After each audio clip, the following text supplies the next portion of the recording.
All right, buckle up, because today we're talking about the concept of evil, and trust me, it's not what you think. You know how we often toss around the word evil like it's just a label for the worst things in life.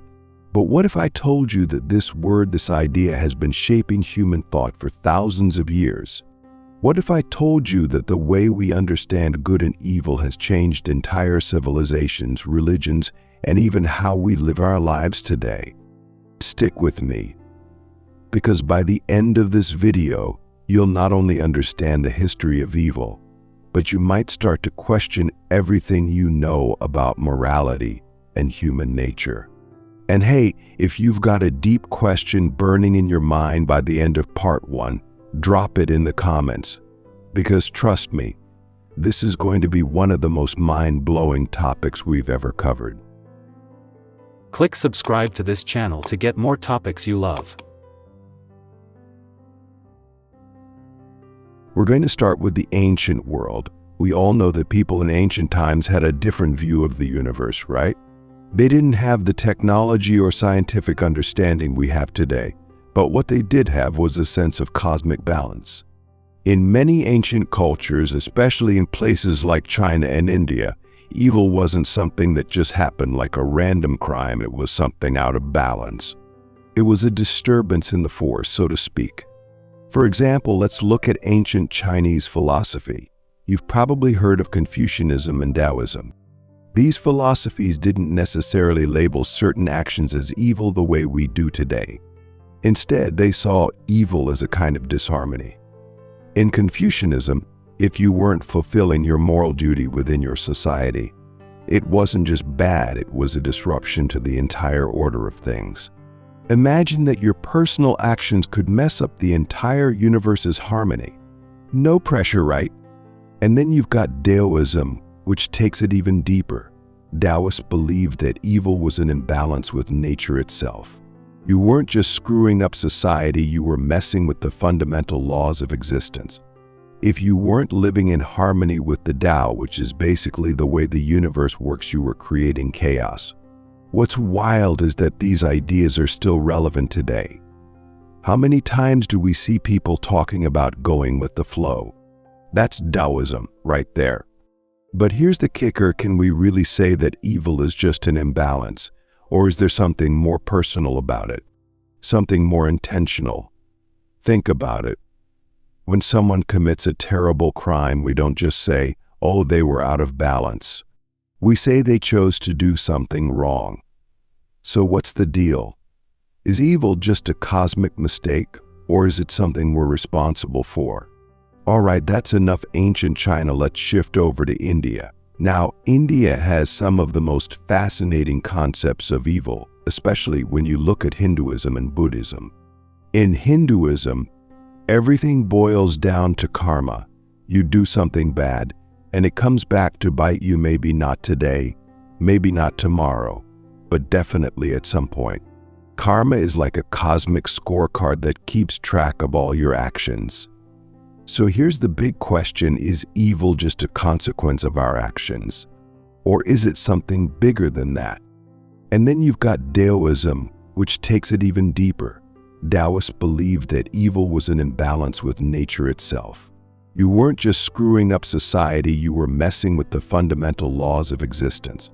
If you weren't living in harmony with the Tao, which is basically the way the universe works, you were creating chaos. What's wild is that these ideas are still relevant today. How many times do we see people talking about going with the flow? That's Taoism right there. But here's where it gets super interesting: Islamic philosophy. Now, Islamic scholars like Ibn Sina and Ibn Taymiyyah were wrestling with a hardcore question: how can evil exist if God is all-powerful and all good? Think about that for a second. If there's a God who's omnipotent, why doesn't he just stop evil from happening? If he's all good, why does he let people suffer? The Mu'tazila school of thought came up with a pretty bold idea. They said that good and evil exist independently of God. In other words, God doesn't decide what's good or bad, it's already built into the fabric of the universe. God just enforces it. But that raises another question. If good and evil are universal principles, then why does evil still exist? Why does God allow it? Is it possible that evil has a purpose? Maybe it's there to teach us something, or maybe it's the price we pay for having free will. What do you think? All right, so we've covered ancient China, India, and Islamic thought, but we're just getting started. This is where things start to get really intense, and trust me, you don't want to miss part 2, because we're going to dive into medieval perspectives on evil and how Christianity completely changed the game. We'll look at how the concept of the devil and original sin shaped our modern ideas of good and evil. And you'll start to see how some of these old ideas are still influencing us today, whether we realize it or not.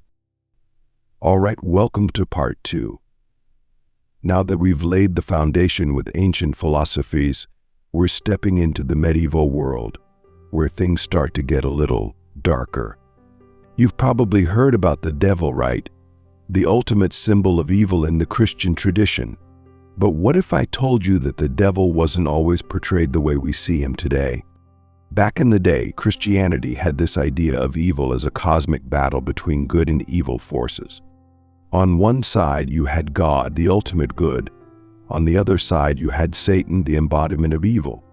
And this wasn't just a metaphor for bad behavior. People really thought there was a literal devil out there trying to tempt you into doing bad things. It's like every bad decision you make is part of some larger spiritual warfare. But here's the twist. Not everyone agreed on what the devil actually was. Some Christian scholars thought Satan was a real being with actual power, while others saw him more as a symbol of human sin. And that's where things get complicated. If the devil is real and has power, then how does that square with God being all-powerful?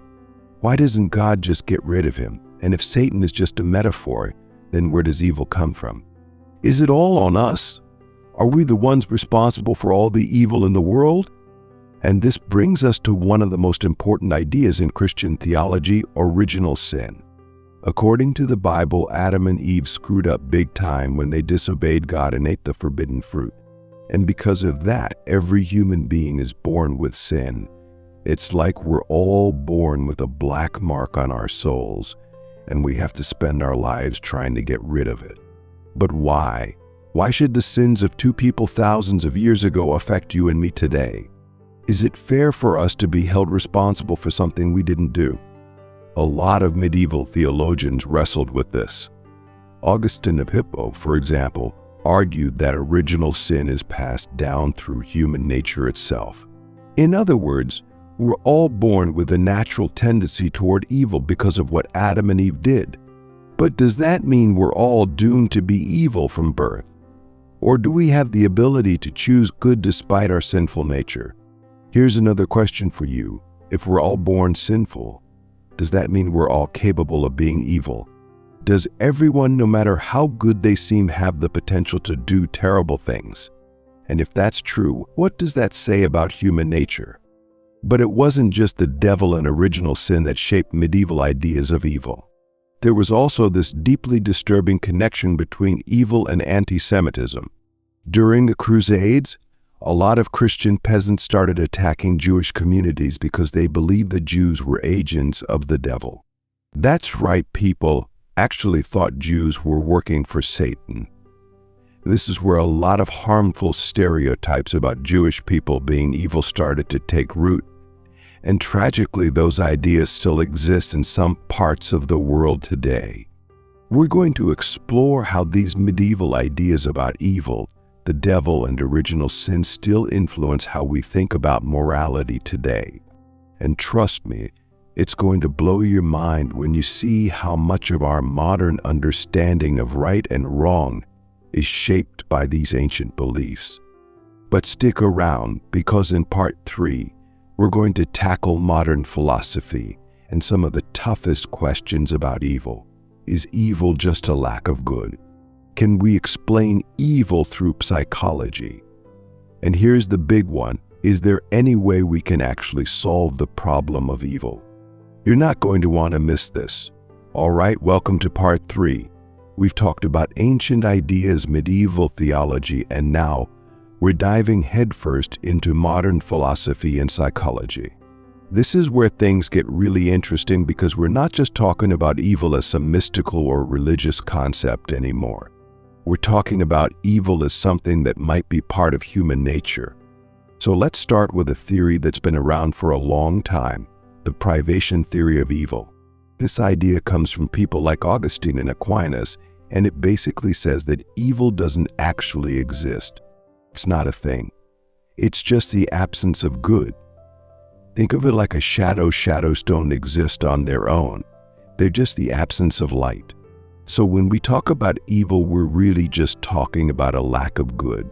But hold up, if evil is just the absence of good, how do we explain things like murder, war, or genocide? These aren't just lacks of something. They're horrific actions that cause real suffering. This is where people like philosopher David Hume come in. Hume was super skeptical about the idea that we can just explain evil away as a lack of good. He argued that human reason is flawed and that our understanding of morality is way more uncertain than we like to admit. And then you've got Friedrich Nietzsche. Nietzsche didn't just question traditional morality, he wanted to tear it down. He argued that what we call evil is often just a label we slap on things we don't understand or that challenge the status quo. According to Nietzsche, morality is a power game. The people in charge get to decide what's good and evil, and they use those labels to keep everyone else in line. So is evil just a tool used by those in power to control others? What do you think? Here's where it gets even crazier: psychology. In recent years, psychologists have started to study evil from a scientific perspective. They're looking at things like personality, upbringing, and brain chemistry to figure out why some people commit evil acts. One of the most famous experiments is the Milgram experiment, where ordinary people were willing to administer electric shocks to someone else just because an authority figure told them to. It raises a terrifying question: are we all capable of evil if the situation is right? And that's what makes evil so hard to pin down. Is it something built into human nature? Is it a product of our environment? Or is it just a lack of good like the privation theorists say? There are no easy answers here. But one thing's for sure, evil is a part of the human experience, and it's something we all have to grapple with. But as we wrap up, here's the big question I want to leave you with. Can we actually solve the problem of evil? Can we, as a society, create a world where evil doesn't exist? Or is it something we'll always have to deal with, something that's just part of the human condition? Thanks for sticking around for this deep dive into the concept of evil, a philosophical and theological history. If this video made you think or question your own views on good and evil, hit that like button and share it with someone who needs to see it. And let me know in the comments, do you think evil can ever be truly eliminated?